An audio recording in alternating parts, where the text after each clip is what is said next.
Hello everybody and welcome back to another Coaster Cheetah video, and in this video I'll be going over my top 3 favorite roller coaster models and comparing them, and then at the end of the video I'll be overall deciding which of the coaster models is my favorite coaster model in the world out of any manufacturer. It could be a same coaster model that many different manufacturers build. So let's get right into the 3 coaster models, the first one being a hyper coaster.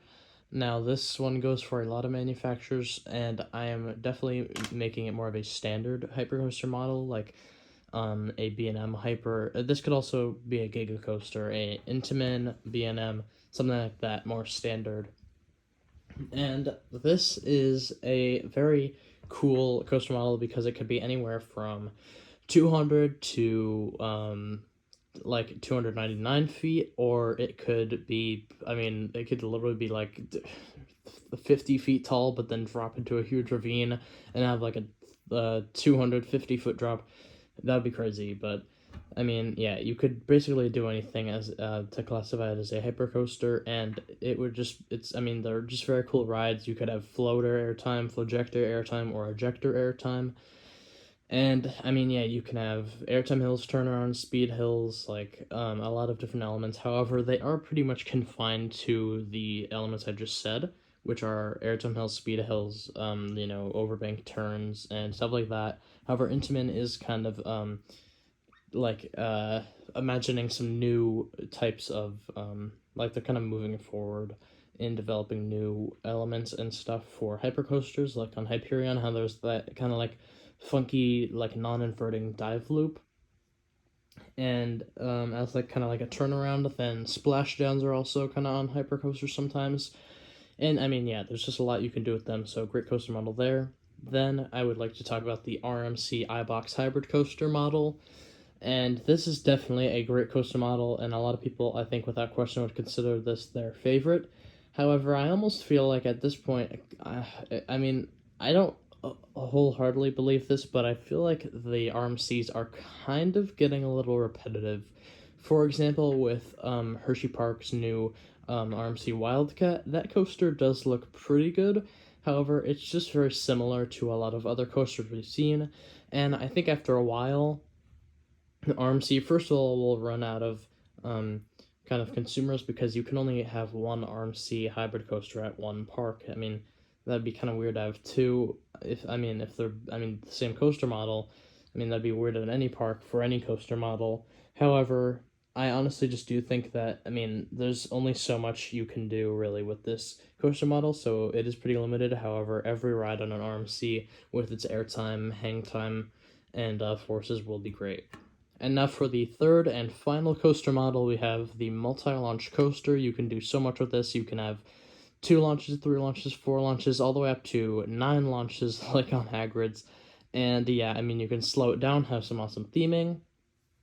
There's really just limitless possibilities that you can do with this. You can have a very long layout, a very short layout, anything. It could be a short height for the coaster, a tall height for the coaster. It could be any height, any anything, any length, any speed. It's just really, it could be a family coaster, a thrill coaster, an insane, like incredible coaster.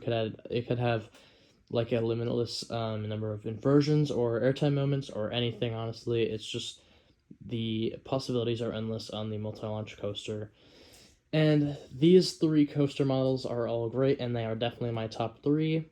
However, I'm going to do what I did in the park video, which I decided my favorite park, where I'm going to rule out. So I'm going to rule out the hypercoaster, because I feel like I said earlier, I'm sure this will rise in my list later on, because as they develop new elements. However, currently, B&M hypercoasters, I just stand no chance against an Intamin, like a multi-launch coaster, or like an RMC hybrid coaster. They just stand no chance. They're fun rides and great for the GP, but they are definitely repetitive. And Intamin hypercoasters, I cannot wait to see where they go. And mock hypercoasters need more of them. Vekoma is going to start building hypercoasters. I already know they have a layout. So it's honestly, SNS is starting to also, so it's definitely starting to blow up now, the market for hypercoasters. So I can't wait to see where that's going.